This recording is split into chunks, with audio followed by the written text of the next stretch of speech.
하루는 한 학생에게 수학 숙제를 내주었는데요. 준수야, 오늘 수학 내일 아침까지 꼭 해오세요. 알겠죠? 그러나 다음 날 보니 준수는 숙제를 해오지 않았습니다.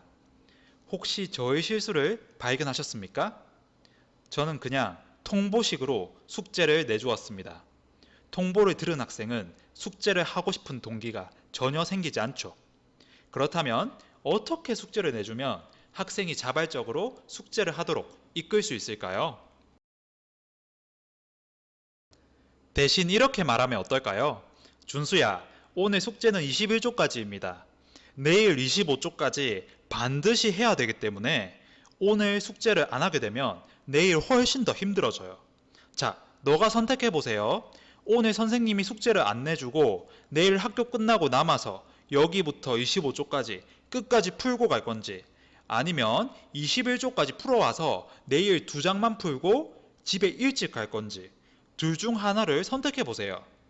이렇게 말을 하게 되면 학생은 대부분 숙제를 잘해옵니다. 왜냐하면 교사의 일방적 통보가 아니라 자신이 선택한 거니까요. 오늘 걷는 게 내일 뛰는 것보다 편하다는 것을 학생도 알고 있습니다. 오늘 내용을 요약하자면 두 가지 선택사항을 주되 교사가 이끌고 싶은 방향은 긍정적으로 묘사하시고 그렇지 않은 방향은 부정적으로 묘사해 주세요. 그리고 오늘 걷지 않으면 내일 뛰어야 한다는 내용을 덧붙이시면 학생은 자발적으로 숙제를 해오게 됩니다. 오늘 5, 6교시는 미술 시간입니다. 그런데 한 학생이 수업 시작한 지 10분 만에 작품을 완성해 와서는 선생님, 저 다 했어요. 어디다가 제출해요? 라고 물어보더라고요. 저는 이렇게 말했습니다. 현우야, 정말 이게 최선이니? 아직 시간 많이 남았으니까 조금 더 그려볼래? 다른 친구들도 계속 그림 그리고 있거든. 5분 후에 또 저에게 찾아왔습니다. 선생님, 저 진짜 다 했어요. 이제 진짜 더 그릴 거 없어요. 선생님께서는 보통 이런 상황에서 어떻게 대처하시나요? 현우야, 아직 한 시간이나 남았어. 그러면 여기 세 종이 줄 테니까 다른 것도 한번 그려볼래? 몇 분 후에 또 찾아왔습니다. 저는 정말 화가 났습니다. 야, 최현우, 지금 선생님은 장난하니? 다른 친구들 좀 볼래? 너 말고 지금 다 집중해서 열심히 그리고 있잖아. 너 계속 이렇게 할 거야? 현우는 울음을 터뜨렸습니다. 선생님 죄송해요. 다시는 안 그럴게요. 제가 저지른 실수가 무엇이었을까요? 오늘 이 영상을 통해 여러분은 과제를 일찍 끝내려는 학생이나 공부 의욕이 없는 학생이 조금 더 진지하게 열심히 과제를 수행할 수 있도록 이끄는 구체적인 방법을 아시게 될 겁니다. 제가 저지른 실수는요. 막연히 좀 더 그려봐. 아직 시간 많이 남았어. 다른 친구들도 그리고 있잖니. 종이 한 장 더 줄게. 등 학생에게 동기부여가 되지 않는 일시적인 해결책만 제시해 주었습니다. 그러면 어떻게 하면 좋을까요? 현우야, 너는 사자하고 원숭이를 그렸구나. 되게 잘 그렸네. 사자를 이렇게 그린 사람은 선생님 처음 본다. 와, 원숭이도 되게 잘 그려줬어요.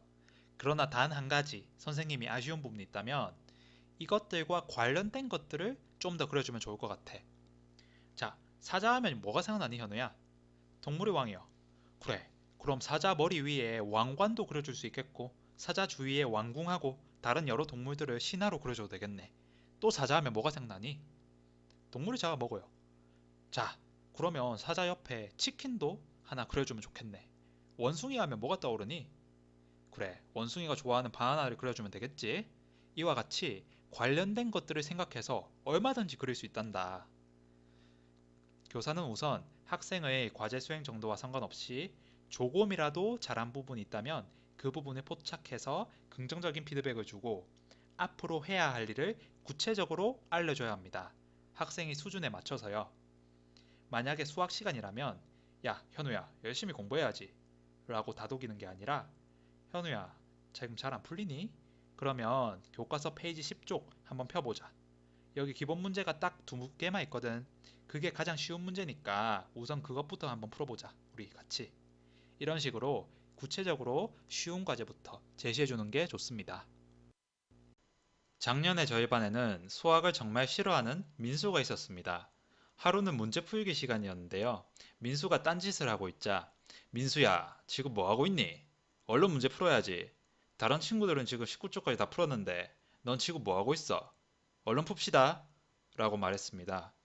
제가 저지른 실수를 발견하셨나요? 민수가 제가 옆에 계속 있으니까 문제 푸는 척을 하더라고요. 그러나 이내 제가 교탁으로 이동하자마자 또 딴짓을 시작하더라고요. 만약 선생님이시라면 민수를 어떻게 지도하시겠습니까? 오늘 이 영상을 통해 평소 게으르거나 공부하기 싫어하는 학생이 있을 때 어떻게 지도하시면 좋을지 구체적인 방법을 아시게 될 겁니다. 제가 저지른 실수는 그냥 막연히 학생이 공부하도록 지시했다는 겁니다. 그런데 아시다시피 이 방법은 일시적인 효과뿐입니다. 왜냐하면 여전히 부진 학생에게 있어 수학 문제 풀기는 아주 큰 산으로 느껴지기 때문입니다. 그래서 저는 이 방법을 제안합니다. 철수야, 잠깐 선생님 옆자리로 와볼래? 좋아. 철수야, 우선 이것부터 한번 시작해볼까? 교과서 18쪽을 한번 펴볼래? 위쪽에 보면 가장 쉬운 문제 두 문제가 있거든. 이번 시간에 그러면 이 두 문제만 한번 풀어볼까? 이렇게 말한다면 학생이 작은 일부터 시작하는 것처럼 느껴지기 때문에 심리적으로 수학 공부에 대한 벽이 많이 무너집니다. 그리고 학생이 쉬운 과제를 완수해내면 칭찬과 함께 자, 그럼 딱 두 문제만 더 풀어볼까? 이런 식으로 말해주세요. 언제까지 하면 좋을까요? 처음의 전체 과제를 모두 완수해낼 때까지 계속이요.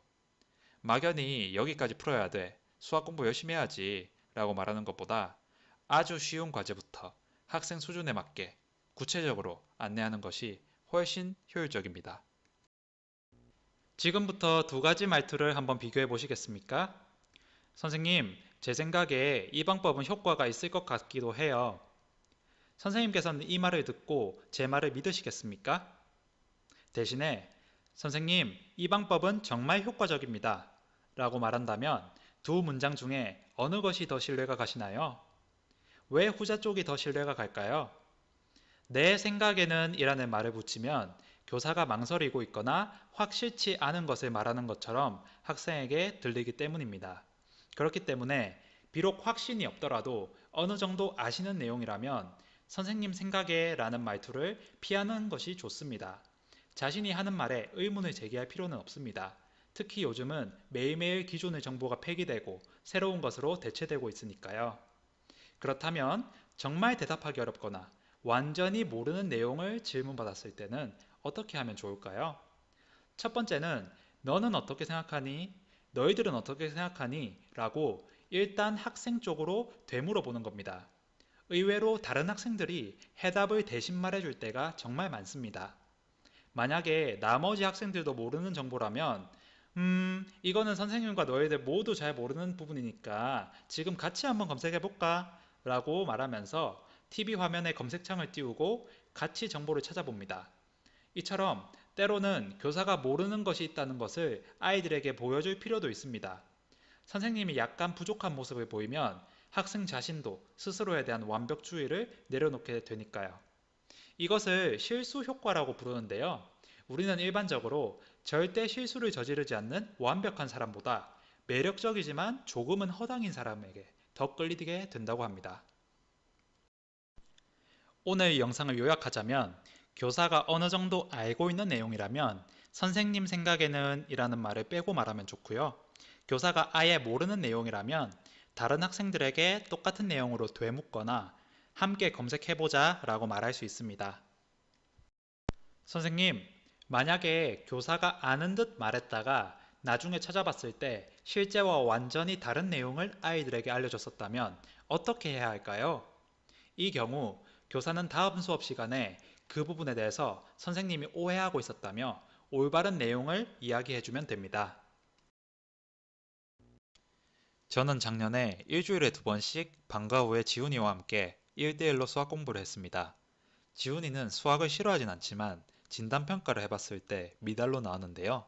저는 항상 지훈아, 오늘은 교과서 페이지 30쪽에 31쪽까지만 한번 풀어보자 라고 말하며 수업을 시작했습니다. 그러나 학생은 선생님, 오늘 조금만 놀면 안 돼요? 오늘은 조금 공부하기 싫어요 라고 말하더라고요. 그럴 때마다 저는 안 돼, 지훈아. 지금 너랑 공부할 시간 40분밖에 없어. 얼른 시작합시다 라고 했습니다. 만약 선생님이시라면 지훈이를 어떻게 지도하시겠습니까? 오늘 이 영상을 통해 선생님께서는 학생이 수학을 게임처럼 느끼도록 하는 간단한 방법에 대해 아시게 될 겁니다.